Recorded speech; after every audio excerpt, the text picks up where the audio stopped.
Ficus, do you have a hard night? Is that why you're sleepy? Were you on night duty?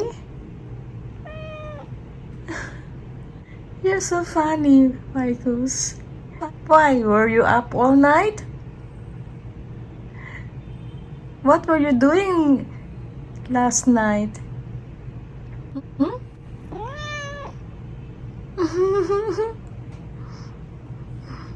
Okay, you can close your eyes now. I won't bother you.